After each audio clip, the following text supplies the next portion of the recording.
સાચા લોકો સાથે જ ખરાબ કેમ થાય છે ખબર છે? તું કોઈનું ખરાબ નથી વિચારે, પણ દુઃખ હંમેશા તને જ મળે છે. બળે છે ને? તને લાગે છે કે આ અન્યાય છે, પણ સત્ય તો એ છે ભગવાન કમજોરને નહીં, મજબૂત માણસને જ પરીક્ષા આપે છે. અને શ્રી કૃષ્ણ કહે છે, જે સહન કરે છે એ જ અંતે જીતે છે. સાચા લોકો સાથે જ ખરાબ કેમ થાય છે ખબર છે? તું ક્યારેય વિચાર્યું છે કે તું કોઈનું ખરાબ નથી કરતો, કોઈને દુઃખ આપતો નથી, તારી પાસે જે છે એમાં ખુશ રહેવાનો પ્રયત્ન કરે છે, પણ છતાં દુઃખ હંમેશા તને જ કેમ મળે છે? લોકો તને સમજતા નથી, તારી કદર કરતા નથી, અને ઘણી વખત તો તને જ છોડીને ચાલ્યા જાય છે. એ વખતે તારા મનમાં એક જ સવાલ આવે છે, ભગવાન, મારી સાથે જ આવું કેમ? પણ આજે જે સત્ય તું સાંભળવા જઈ રહ્યો છે એ તારી આખી વિચારધારા બદલી નાખશે. શ્રી કૃષ્ણ કહે છે કે જે માણસ સારો હોય છે એને દુનિયા નહીં પણ ભગવાન પોતે બનાવે છે. સમજવાનો પ્રયત્ન કર. જ્યારે સોનાને આકાર આપવો હોય ત્યારે એને આગમાં નાખવામાં આવે છે, જ્યારે હીરાને ચમકાવવો હોય ત્યારે એને કાપવામાં આવે છે, અને જ્યારે એક સારા માણસને મહાન બનાવવો હોય ત્યારે એને મુશ્કેલીઓ આપવામાં આવે છે. તું જે દુઃખ અનુભવી રહ્યો છે એ તારી સજા નથી, એ તારી તૈયારી છે. હા, તૈયારી.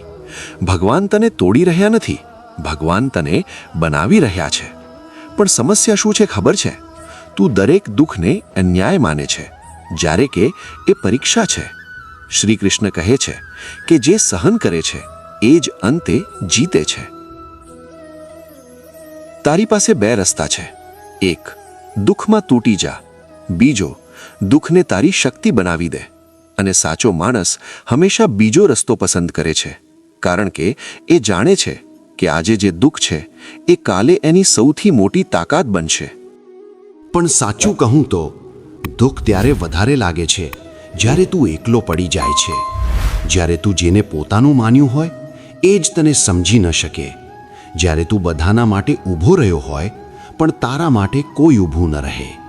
એ પળ માણસને અંદરથી તોડી નાખે છે. તું બહારથી સ્મિત કરે છે પણ અંદરથી તૂટી ગયો હોય છે. રાતે બધું શાંત હોય છે પણ તારા અંદર વિચારોનો તોફાન ચાલતો હોય છે. તું વિચારતો હોય છે, શું મારી અંદર જ કંઈ ખોટું છે? હું સારો છું તો પણ મને જ દુઃખ કેમ? લોકો ખોટા હોય છતાં ખુશ કેમ છે? અને બસ આ જ જગ્યાએ મોટા ભાગના લોકો હારી જાય છે. એ લોકો સારા રહેવાનું છોડી દે છે, એ લોકો બદલાઈ જાય છે.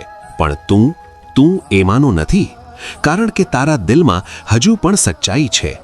શ્રી કૃષ્ણ કહે છે, દુનિયા તને બદલી નાખવાનો પ્રયાસ કરશે, પણ તું તારી સચ્ચાઈ ક્યારેય ન છોડ. તું જાણે છે સાચા માણસને સૌથી મોટું દુઃખ શું હોય છે? એ દુઃખ નહીં કે લોકો તેને દુઃખ આપે છે, પણ એ કે એ ક્યારેય કોઈને દુઃખ આપી શકતો નથી. એટલે જ એ વધારે સહન કરે છે. પણ એ સહન કરવું એ કમજોરી નથી, એ સૌથી મોટી તાકાત છે. એક દિવસ આવશે જ્યારે તું પાછું જોશે અને તને સમજાશે કે જે દુઃખ તને આજે તોડી રહ્યું હતું એ જ દુઃખ તને મજબૂત બનાવી રહ્યું હતું. જે લોકો તને છોડીને ગયા એ તને એકલા રહેવું શીખવી ગયા. જે લોકો તને સમજ્યા નહીં એ તને પોતાને સમજવું શીખવી ગયા.